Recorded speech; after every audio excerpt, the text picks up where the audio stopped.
de l'administration en question, où il a été d'ailleurs signalé que désormais aucun administrateur ne fera 8 ans à l'endroit. Et comment vous appréciez cela, toutes ces rigueurs? Moi, je trouve que c'est une bonne chose, dans l'absolu, parce que sans rigueur, vous ne pouvez pas avancer.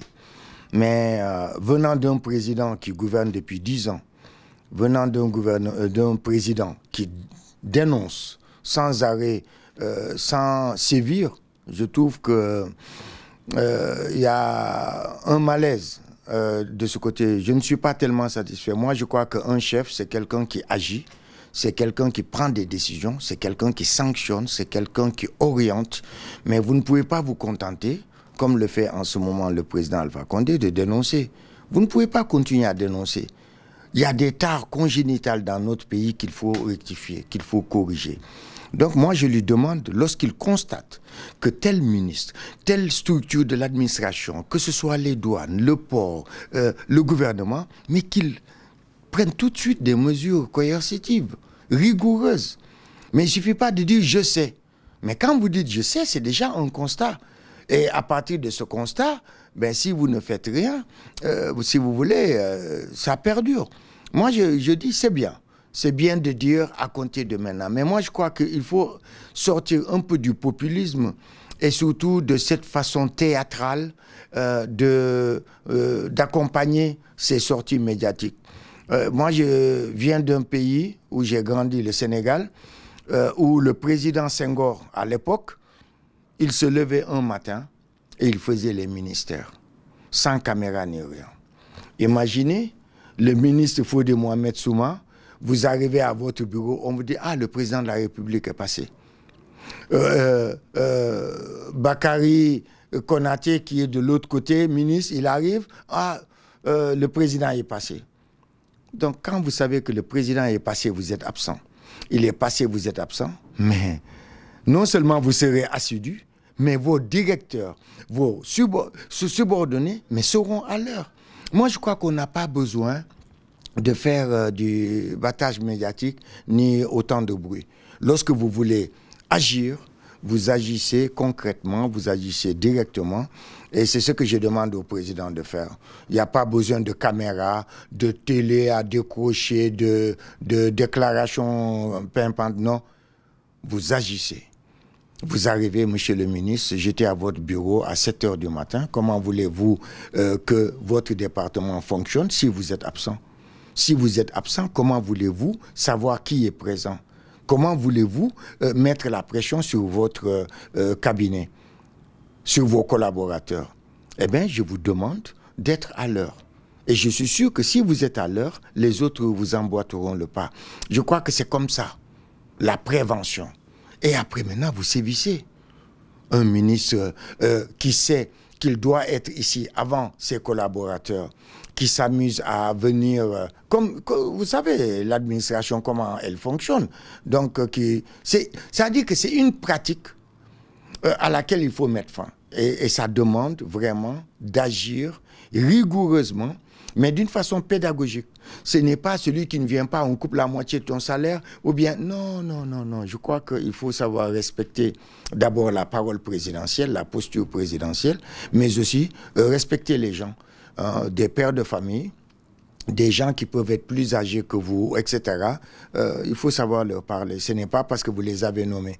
Donc moi, un ministre, c'est quelqu'un qu'on doit respecter, mais en dehors du respect dans la parole, eh bien, c'est une décision à prendre. Surtout que c'est des gens qui sont nommés, qui ne sont pas élus. Voilà, justement, il y a une autre question qui a attiré l'attention des gens, c'est cette question de bilan.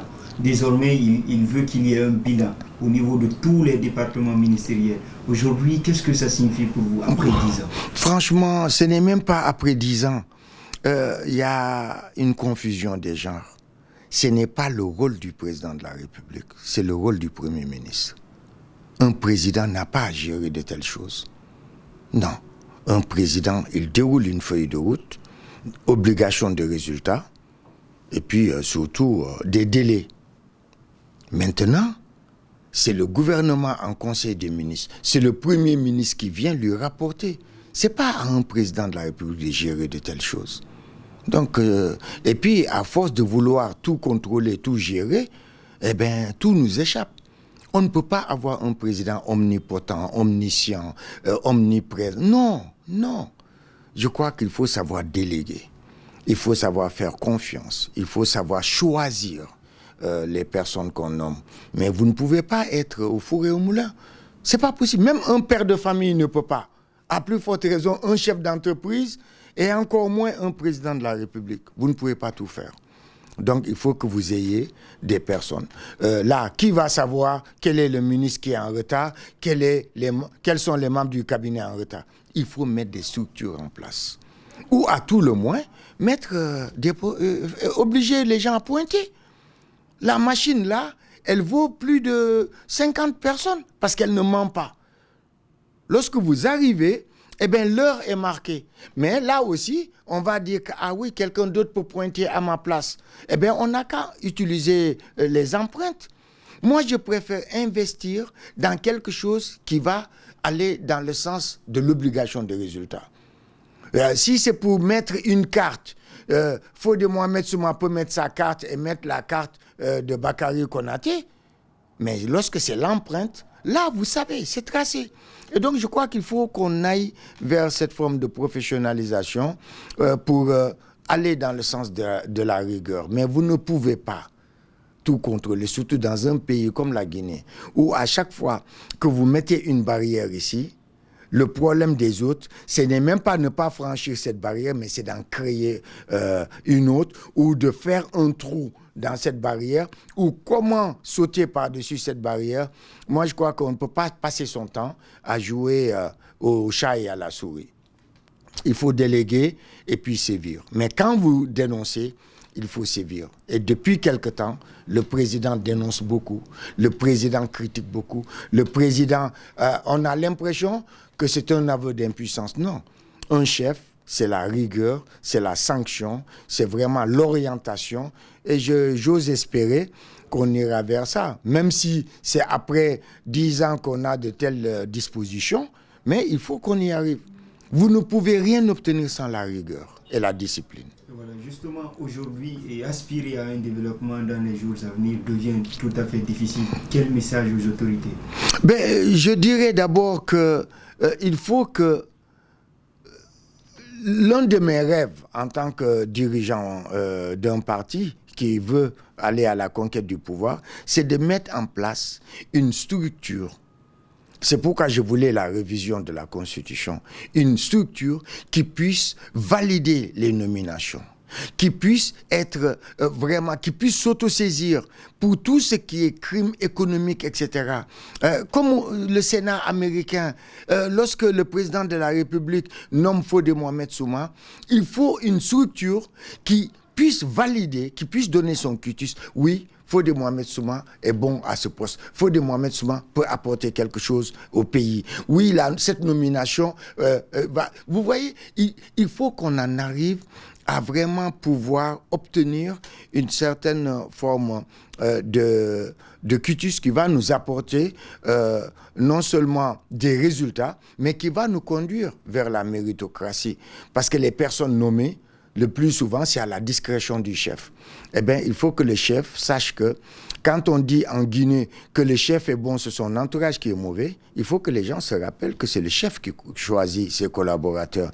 Donc vraiment, la rigueur, elle est nécessaire à tous les niveaux.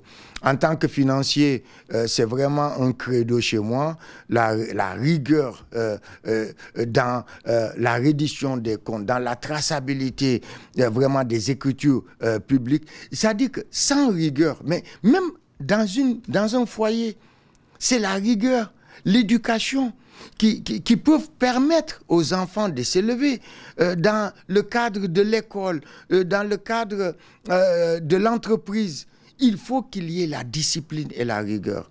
Et cette discipline et cette rigueur, elle nécessite une implication vraiment, surtout dans un pays comme le nôtre, qui est supra-présidentialiste. Eh bien, il faut qu'on ait un président bâtisseur, visionnaire, qui sache choisir ses collaborateurs, qui sache faire confiance aux différents choix qu'il prend, et surtout qui met en avant l'obligation de résultat et la sanction. Mais à ce jour, on assiste à quoi? Toute personne qui a fauté ou qui n'a pas obtenu des résultats probants, quand on le prend, eh ben, c'est pour aller le mettre dans un placard doré à la présidence. Non, moi je crois que quand quelqu'un n'est pas bon, eh bien, vous vous en débarrassez. Mais on ne peut pas continuer à vraiment recycler des gens, à avoir plus de ministres en dehors du gouvernement, à avoir même des ministres d'État en dehors du gouvernement. Il faut que ça s'arrête. Donc aujourd'hui, ce que je demande au président dans son gouverner autrement, qui a mal commencé avec la reconduction pratiquement de tout le gouvernement, c'est vraiment réduire le cabinet. Réduire, faire en sorte que la première règle d'or pour montrer qu'on gouverne autrement, c'est vraiment le train de vie de l'État. Mais lorsque vous avez une quarantaine de ministres, lorsque vous avez un centre de recyclage à la présidence, lorsque vous voulez tout contrôler, lorsque vous voulez tout faire, ben c'est du bis repetita. Moi, je crois que gouverner autrement, c'est vraiment une césure avec tout ce qu'on a connu par le passé. Et je crois qu'aujourd'hui, après 10 ans de gouvernance, le président a suffisamment d'expérience pour pouvoir maintenant agir et non pas continuer à dénoncer, continuer dans le populisme ou dans les déclarations vraiment futiles. Aujourd'hui, ce que veulent les Guinéens, c'est de l'action et des résultats. Je vous remercie. Merci bien.